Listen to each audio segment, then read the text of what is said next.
the Real News Network. I'm Sharmini Pires coming to you from Baltimore.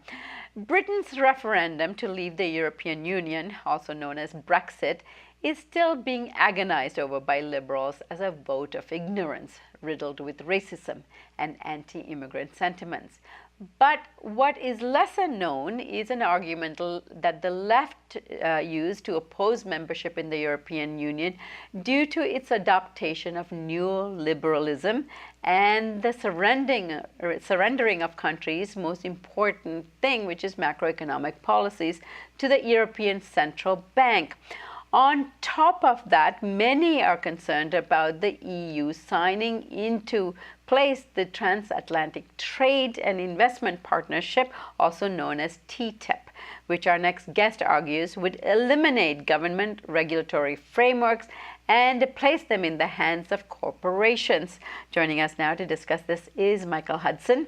Michael is a distinguished research professor of economics at the University of Missouri, Kansas City. His latest book is Killing the Host: How Financial Parasites and Debt Bondage Destroyed the Global Economy.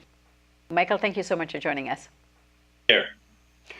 So, Michael, take us back. You are referring to, in some of your recent thoughts, of a Maastricht and Lisbon treaties, which stifle the ability of the ECB to engage in expansionary economic policies.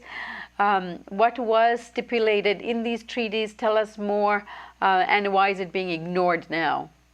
Well, what's in the treaties is really exactly what has been ignored by the U.S. press coverage since the Brexit vote last week. There's been a treatment as if, look at these dumb British, they don't know what's good for them. It's as if the vote against remaining in Europe and England is just like the supporters of Donald Trump here against Hillary. It's as if, well, we're dealing with a racist movement. They don't like immigrants.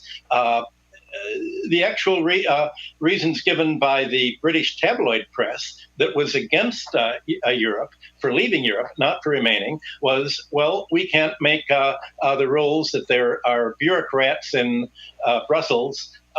Ross Perot would have called them pointy-headed bureaucrats in Brussels, making the rules, and we want to take back control. But the problem isn't really just that there are bureaucrats in Brussels making the laws that are going to bind England. It's the kind of laws that the bureaucrats are making.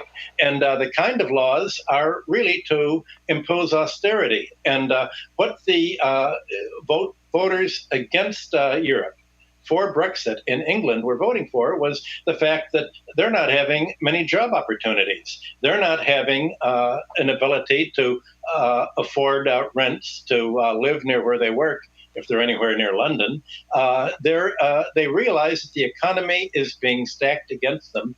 And the reason the economy is being stacked against them in England and in Europe is because of what you just mentioned, the Maastricht and the Lisbon treaties. And these treaties, along with the German Constitution,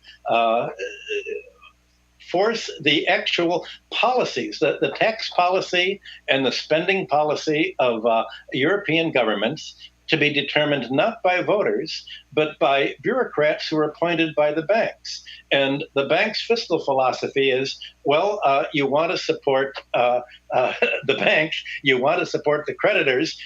If you want stability, you have to have deflation, you have to have wages going down, you have to sacrifice the pension funds in favor of spending on bailing out the banks. And on the second, the sort of complement to the TTIP, the Transatlantic Trade and Investment Partnership, is NATO. Because NATO turns out to sort of being dominating the whole bureaucracy there. And under NATO agreements, 2% of gross domestic product of every European country has to be spent on buying arms from American manufacturers or a few French manufacturers. They have to be spent on military. And the way that this is maintained is pretending that Russia is about to invade Europe, and you have to protect Europe against the Russian invasion or an invasion of elephants from Iran by buying American military-industrial complex products. So there's a lot of discussion in England of why do we have to support the American military-industrial complex with a budget instead of supporting labor, instead of supporting public health. In the U.S. press, the New York Times and the others, they say, well, the voters against Europe didn't like the fact that they have to wait for long lines before National Health Service because there are immigrants there.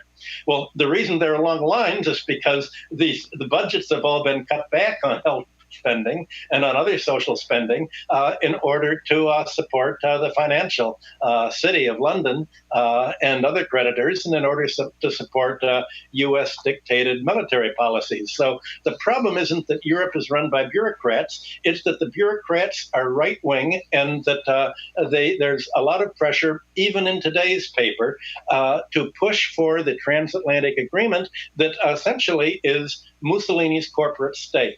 It says that if the government passes any law that deprives a company of making the profits that it would have made without a law, for instance, if they put cigarette warnings on and Philip Morris cannot sell cigarettes, Philip Morris gets to sue to make as much money as it would have made selling as many cigarettes as people would have bought without the health warnings. Also this week, you have the Trans-Pacific, the Canadian pipeline from the tar sands suing the United States and the Obama administration for over $100 million because they said, well, your environmental regulations prevent us from polluting your environment, so you have to pay us tar sand producers and pipeline producers and the financiers as much as we could have made if you would have let us pollute your environment. If you have anti-fracking laws, we can sue you because you're protecting the water, and your protecting of your water costs us a lot of money. Well, the way in which the transatlantic trade and investment partnership is done is you have referees. Now, any of your listeners who've ever gone to a court with a credit card company or anyone else where they say you can't have a jury trial, you have a referee, you know that the system's fixed because the referees basically get their jobs by working for the plaintiffs. Right. And the plaintiffs in this case will be the companies. The company gets, they're a three-man panel. The company gets to appoint one referee.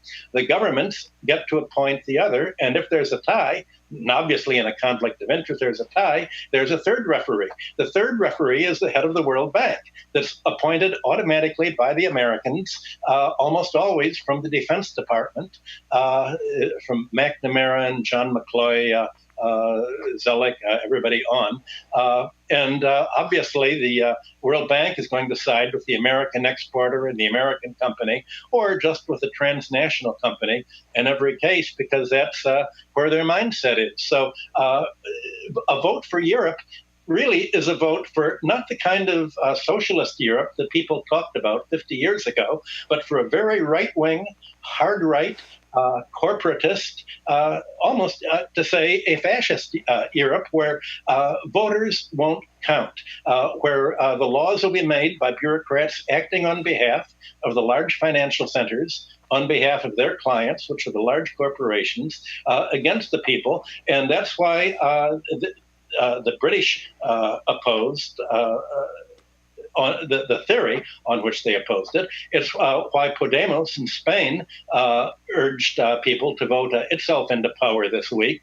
And despite the fact that the exit polls showed Podemos winning very heavily, somehow the machines reported that Podemos did not vote in to reflect the exit polls, but that the socialists won. And this is the other strange thing that's happened in Europe, and it affects all of this, that the parties calling themselves socialist are the opposite of what socialism used to be. A lot of things to think about there in terms of building new political systems. I thank you so much for joining us today. Good to be here. And thank you for joining us on the Real News Network.